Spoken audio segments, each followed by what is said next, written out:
Hello दोस्तों, अंजना के channel में आप सभी का हार्दिक स्वागत है। तो आइए दोस्तों, आज हम एक बहुत सुंदर मोटिवेशनल स्टोरी जानते हैं। दोस्तों, गंधर्व राज विश्व बसु की पुत्री मदालसा थी। गंधर्व राज विश्व बसु की पुत्री जो मदालसा थी, बहुत तपस्वी और विद्वान थी। वह अपने पुत्रों को शास्त्रों के उदाहरण देकर बताया करती थी कि शरीर क्षण भंगुर है, आत्म तत्व ही सब कुछ है। सांसारिक मोहजाल में फंसकर जीवन व्यर्थ नहीं गंवाना चाहिए। दोस्तों, मदालसा बहुत अच्छे संस्कार अपने चारों पुत्रों को देती थी और साथ में पतिव्रता भी थी। मदालसा के पति ऋतध्वज ने एक दिन कहा, प्रिय, तुम तीनों बच्चों को ज्ञानोपदेश देकर सांसारिक जगत से विरक्त कर चुकी हो। ये तीनों तो सांसारिक से विरक्त हो ही चुके हैं।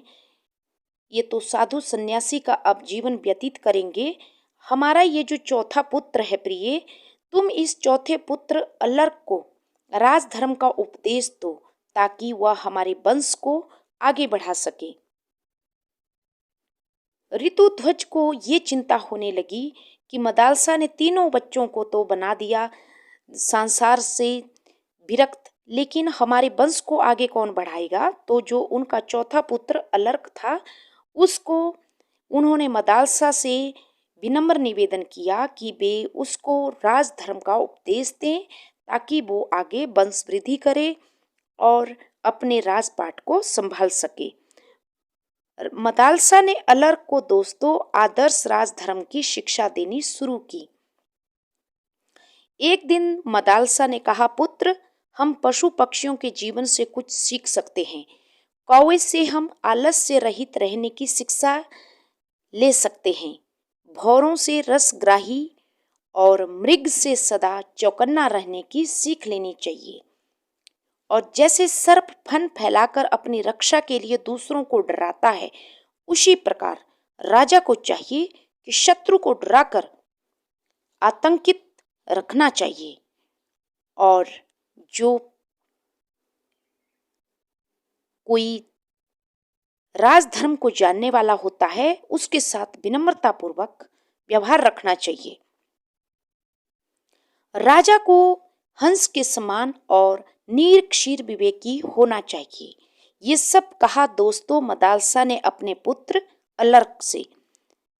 जैसे चंद्रमा और सूर्य सर्वत्र समान रूप से अपनी ऊर्जा का प्रसार करते हैं और समस्त संसार को रोशनी प्रदान करते हैं, चंद्रमा शीतलता प्रदान करता है, वैसे राजा को समस्त प्रजा के साथ समानता का व्यवहार करना चाहिए, तभी वो राजा कहलाने लायक है।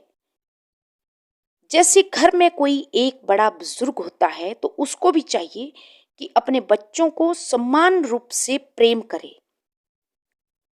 जो घर का बड़ा बुजुर्ग अपने बच्चों को समान रूप से प्रेम प्यार या सही उनका मार्गदर्शन नहीं करता है, वो घर का बड़ा कहलाने लायक नहीं है।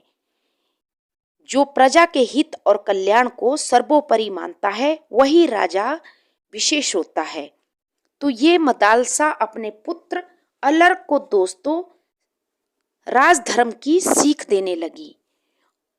मदालसा ने अपने पुत्र अलर्क को इतना अच्छा ज्ञान दिया राजधर्म का, शास्त्र नीति का और शस्त्र चलाने का, कि आगे चलकर अलर्क बहुत बड़ा राजा बना और उसने अपने राज्य का विस्तार भी किया।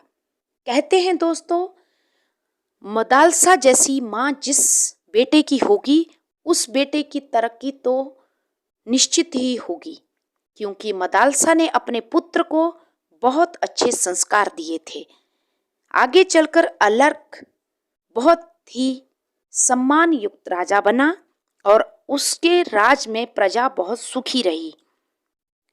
तो ये थी दोस्तों बहुत सुंदर मदालसा और उसके पुत्र अलर्क की स्टोरी।